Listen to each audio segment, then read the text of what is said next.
Hello, Montana. Hello, Istanbul, Turkey, and hello, world. Chris Hislop here from the Montana World Affairs Council. This is Connect Montana. We're bringing the world to Montana and Montana to the world. We are 1 week away from the United States elections. So all of the buzz over the next week is about the American presidential and federal elections. But of course, there are elections going on all around the world all of the time. So this week, we've gathered 3 international electoral experts. We're going to look at some very important questions. For example, what can we learn about the ways in which elections are run around the world? How do other countries manage things like voter registration, mail-in ballots, ballot counting? Do other countries deal with fraud, post-balloting lawsuits, and some of the things that we see here in America? So we hope to get to the bottom of this through our 3-part series this week. Let me start by introducing today's guest. Hiroko Miyamura was born in Japan and educated in Japan, the UK, US, and South Africa. She joined the UN in the early 1990s, getting her first electoral assistance experience in Cambodia, where the UN organized Cambodia's first post-conflict elections in 1993 in accordance with the 1991 peace agreement, which marked the official end of Cambodia's civil war. She's been involved in post-conflict elections in Liberia, Sierra Leone, and Sudan, South Sudan, which all form part of peace processes. She's also served with the UN in New York, Bosnia and Herzegovina, East Timor, and Somalia. Hiroko, thank you very much for joining. You are very welcome. I wonder if I might just kick off quickly by asking you to tell our participants a little bit about the UN's role in electoral assistance and the kind of ways and methods in which the UN engages with its member states to provide that assistance. Over to you. Thank you, Chris, and good morning to all the listeners and viewers. The UN, most recently, most of our assistance is really what we call technical assistance. So we would give advice to our member states on things like, well, it all depends on what exactly the needs of the country is. But our assistance could range from things like advice on how to draft electoral laws, what kind of electoral systems they would like to use in their elections.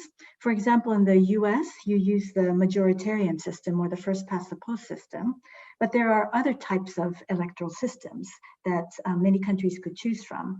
The majority of the countries would use the proportional representation system, which is not probably familiar to US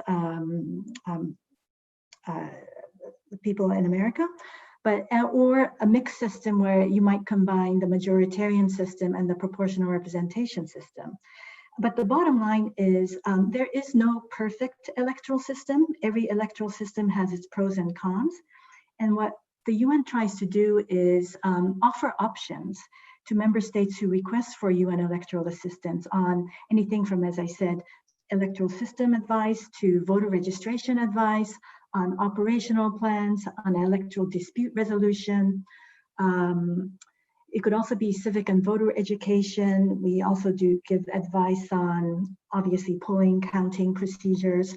So it runs a gamut of all electoral activities. But for us, the principle is, first of all, we don't want to be prescriptive. We want to offer options of various types of electoral activities. And again, as I said, there's no perfect way of doing elections. Every electoral process has its advantages and disadvantages. So we want the national authorities or the national election commissions to decide for themselves which advantages and disadvantages can they handle and which system most appropriately fits their context. So whenever we offer assistance, we make sure that we don't impose what we think is the best for the country, although we may individually have our own ideas about what might work best for the country. And so national ownership is very important for us. Another thing that's very important for us is kind of cost effectiveness and sustainability. As you know, elections are very expensive to hold, and most of our clients, or most of the places we offer electoral assistance, are in developing countries. So we don't want to countries to embrace from the beginning very high-tech solutions to their electoral processes. There are many private companies that are kind of selling their gadgets, their technology to many electoral commissions around the world. But we try to make sure that technology is introduced to a country in such a way that it is sustainable and cost effective.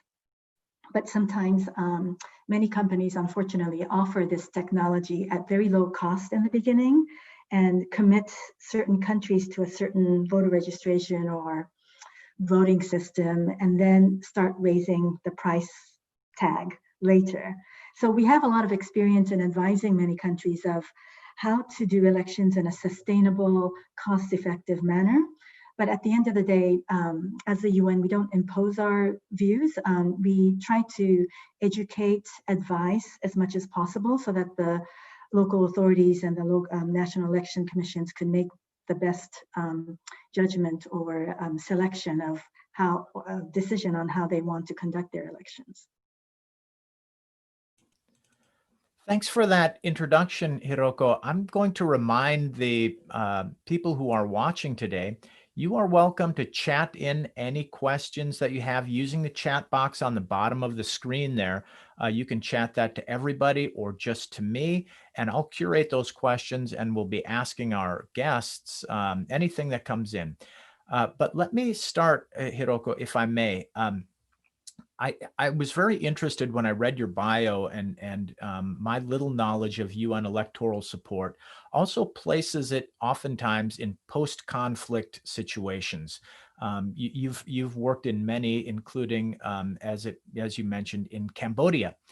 Can you talk a little bit about first of all, what part of a peace agreement would elections play? Are they often found in an agreement?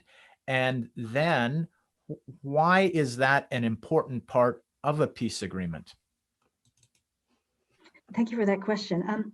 So many peace agreements are signed after a very protracted conflict. There could be two sides to a conflict or more than two sides to a conflict. So in Cambodia's case, there were 4 factions that were fighting over power in Cambodia. Maybe more recently, for example, for the South Sudan referendum that I was also involved in, there were they have had very long history of civil conflict. So elections are mostly, usually part of most of the peace agreements that the UN is asked to help implement by the Security Council, because usually during a peace agreement, there will be a transitional government that's kind of an appointed government. So a political agreement is reached through the peace agreement, and you will have a transitional authority that will be in place for a number of years. And after the implementation of a peace agreement, that would involve all sorts of confidence building measures, disarmament, building a government structure in a country that has been devastated by war. Towards the end of the implementation of the peace agreement is usually the holding of elections, so that at the end of the implementation of the peace agreement, there will be so-called legitimate elections that will bring about a legitimate government that is chosen by the people, because the transitional government is usually an amalgam of representatives from the warring factions. I see. So, if that's the case, then of course, in a post-conflict environment and during a conflict, one of the major social dynamics is mistrust and distrust, not simply, in an electoral system, but more broadly. Hiroko, could you speak a little bit to this dynamic? Because what happens then in the case that you've described is the UN will come in to support an election. it is, it's a multilateral international body that will have been invited by the host government and by the peace signatories, and that's a part of the peace deal. Yet at the same time, does it happen that you're seen as an outsider, and that you may, or not, or are you seen as a trusted third party? What is typically the national perception of UN support in a member state election? So the post-conflict countries that I have been dealing with, whether on the ground or as like a desk officer based in New York, the UN has been perceived as a trusted entity. So what we usually do is, first of all, unless the Security Council asks the United Nations itself to organize elections, which is rare, but it has happened in Cambodia and East Timor in 1999. Usually what we do is the first thing we do is to help the country set up an election commission.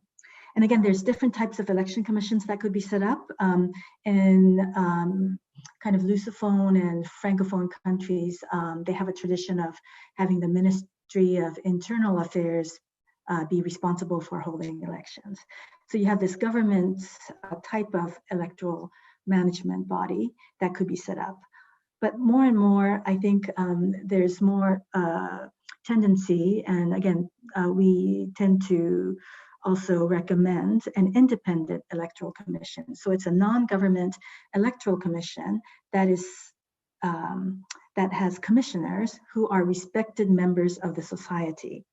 And this is the way to build trust of an entity that will be actually implementing the elections. The United Nations will be supporting from the background, but we want to set up this kind of independent electoral management body that will be constituted of people who already are respected members of society. So we would like to see diversity in the election commission, good representation of women, good representation of regions, good representation of, if it's a multi-ethnic country, we would also like to see a good representation of the different key ethnic groups that look very inclusive. So the implementing body, the electoral commission, the impartiality or the perception and the reality of impartiality of this group of people is very important.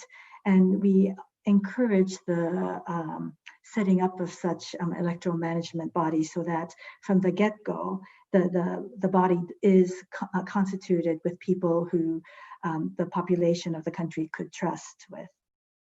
I see. So in short, an important element of the oversight of an election that the UN is supporting is actually done by, people of that country, the nationals of that country. Is that right? Mm-hmm.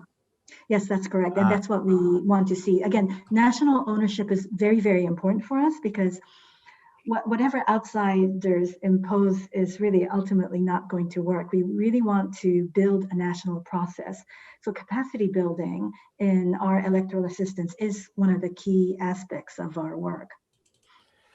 So Hiroko, now going ahead, many of the webcasts that we've had over the past 5 or 6 months, whether we like it or not, touches on the COVID pandemic. Mm-hmm. And here in America, we're seeing a lot of mail-in, absentee, and early balloting.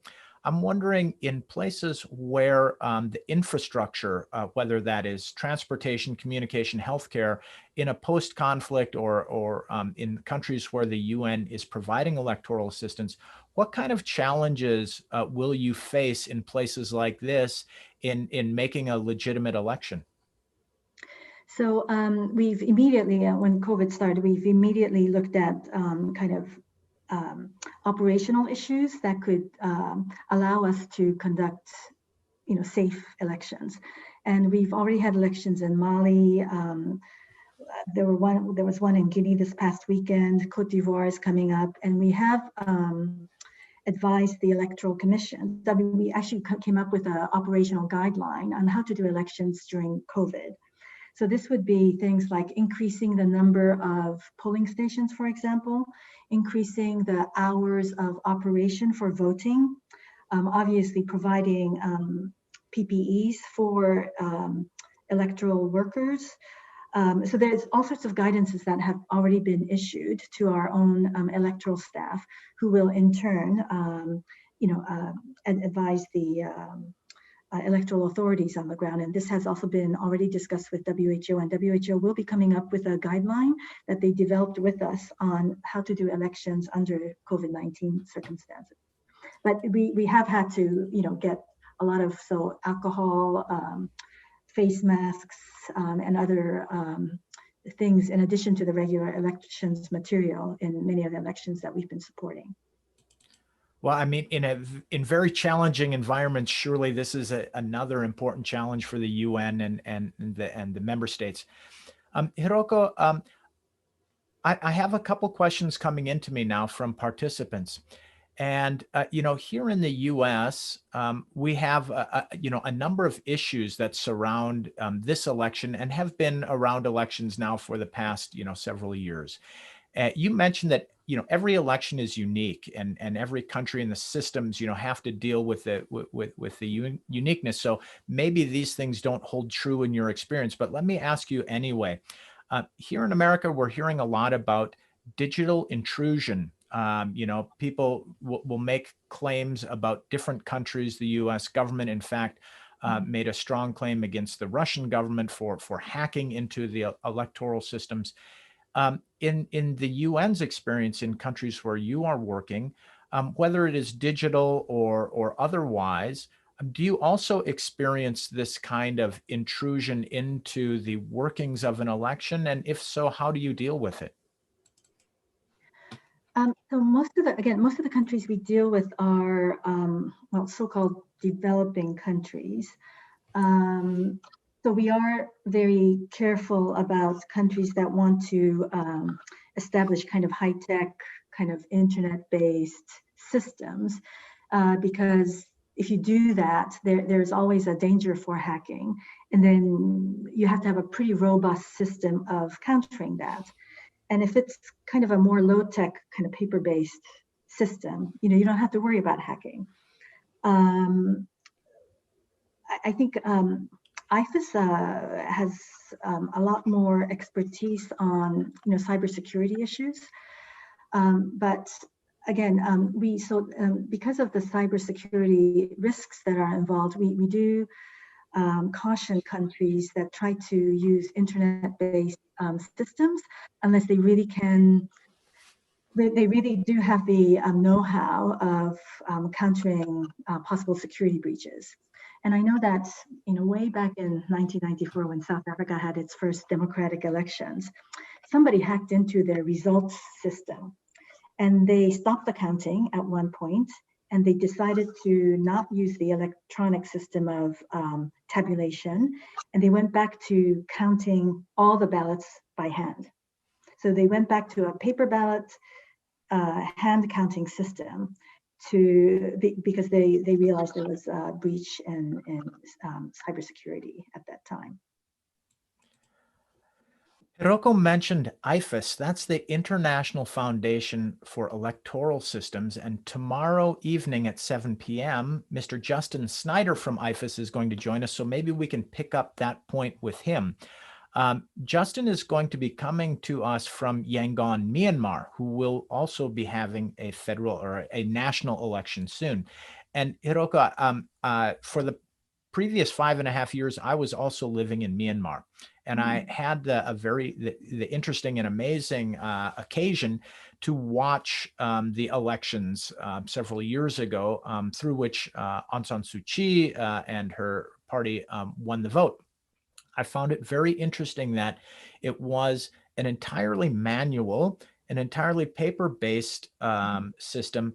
But in addition to that, the actual ballot counting, if you will, occurred, it seemed to me, at the polling station, whereby members of the different political parties and members of the community were free and open to watch every single ballot opened and shown and then and proven to go towards one party or the other. Is that a common way of doing elections around the world? For us, it's very common. That's what we usually do because, if you have ballot counting at the polling station already. You know, the observers are already there, the political party agents are already there. We could train the polling staff in counting as well. When you do it in a more centralized manner, you have to kind of transport the ballots, and that already is a risk, especially in, again, distrustful environment. You know, who's going to secure the ballots, etc. Although in some country contexts, doing it in a more centralized manner or in the provincial level or whatever may make sense. But in most of our the elections that we assist, the counting does happen at the polling station after the polling closes, and it's done by hand. Maybe I will also mention, because I come from Japan, even in Japan, we count the ballots by hand. Very interesting. So here's another question, Hiroko, that has come in through the chat to me. And it also relates to maybe your experience vis-a-vis the current key issues here in America. And maybe just by way of a little bit of background, of course, most of us are familiar with the lawsuit Bush v. Gore of the 2000 election, whereby it was a major legal challenge to the results of an American presidential election. And that since that time here in America, that has also loomed, not simply at the federal level, but certainly at other levels, opening the door to a number of legal challenges to balloting results. Does that happen in the UN's experience? And if so, what measures do you take in order to deal with that? Yeah, so in every country, we make sure that there is a proper electoral dispute resolution mechanism. So we help countries come up with procedures that are easy to understand. And we try to also make sure that voters, political parties understand that if they are unhappy with the results or unhappy with any part of the electoral process, what they should do is not go to the media or, I don't know, agitate people, but what we advise people to do is follow the legal course and bring their anything that they're unhappy about to the official legal electoral dispute resolution process. I see. It's I mean, I guess it makes me think about with each response that you have, Hiroko, you know, one begins to see the many layers and the many parts of an election that are kind of behind the scene. I mean, behind the ballot. For many of us, we go to a polling station and we cast our vote digitally or mechanically, or we mail in a ballot, and we don't really think about all of the things that are going on behind it in order to make that, as you say, and as we all want, you know, a legitimate election with a legitimate and agreed result. Hiroko, can I ask you a very open and broad question, because it's so interesting, the places where you have worked and where the UN works in support of elections. I mean, just broadly, any very unique things that happen that maybe we wouldn't really be aware of that go on in elections in different parts of the world? I mean, it's sometimes here in America seems everything is so very cut and dried and very, you know, straightforward. But maybe around the world, you know, do you have anything you'd like to share that's a more kind of unique experience that maybe none of us have ever really experienced before? Let me see. Not that I'm that familiar with the U.S. electoral Or I process, mean, but just maybe from your own experience, you know, anything interesting you'd like to share. Maybe what's interesting is maybe my experience in Liberia. So Liberia also had 2 civil wars, and a peace agreement was signed in 2003, and there was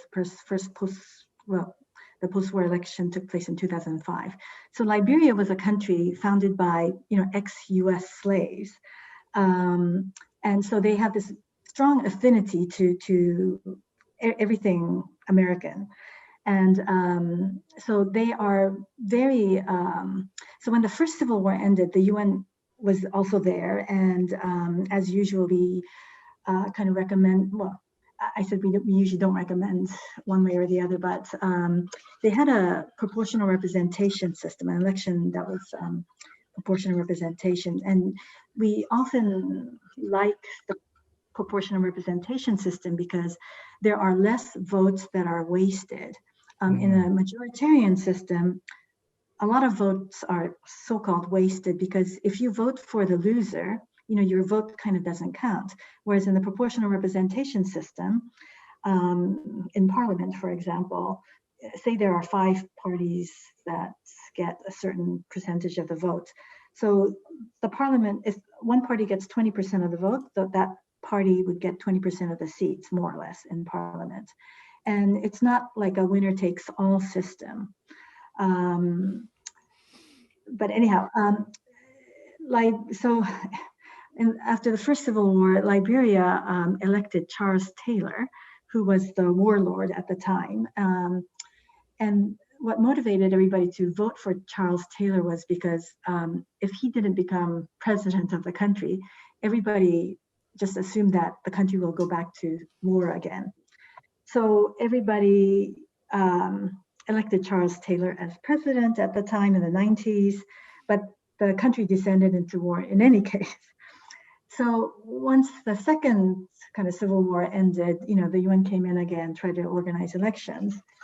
But at that time, all the Liberians said they didn't want proportional representation because that led to Charles Taylor's victory. But they forgot the fact that it wasn't the electoral system that got him power, but it was because they kind of forgot the fact that they all voted for him because they just believed that unless they voted for him, that the country would go back to civil war. So I kind of thought that was quite interesting. So what happened was they decided they wanted to have a majoritarian system of elections at the time, which made our lives very complicated because if you have a majoritarian system, you have to draw constituencies, and drawing constituencies, as you know in the US as well, in terms of kind of possibilities of gerrymandering and everything. It's a very politically sensitive, very difficult exercise. And we had a timeline to meet because the peace agreement there said elections had to take place by a certain time. So drawing constituencies is a very difficult exercise in a majoritarian system. That's a fascinating story, Hiroko. Thanks a lot for sharing that. I think it also, sometimes, again, as I said, we don't fully understand and grasp the challenges of elections, and even in our own system, let alone in places around the world that may have just emerged from a conflict. The conflict in Liberia, as you mentioned, was particularly brutal. Charles Taylor, of course, many of us know, and some of us have heard that, his famous election slogan at that time, he killed my ma, he killed my pa, but I will still vote for him. I mean, that's exactly. seriously sick. I don't mean to joke about that. But at any rate, Hiroko, let me first say thank you so much for joining us today. I really appreciate your insight on the UN's role, but also giving our listeners some insight into the ways in which elections work in general and how they work around the world. I think that's helpful for us to know for our own system. Let me remind participants that we have 2 more shows in this series.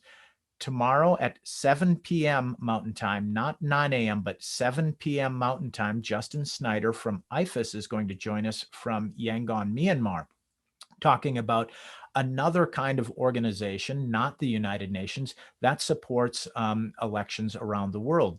That's followed Thursday evening, again at 7 p.m. by Sean Dunn from the Carter Center. Many of us will know the Carter Center in their role in monitoring elections around the world and other ways in which they support those elections.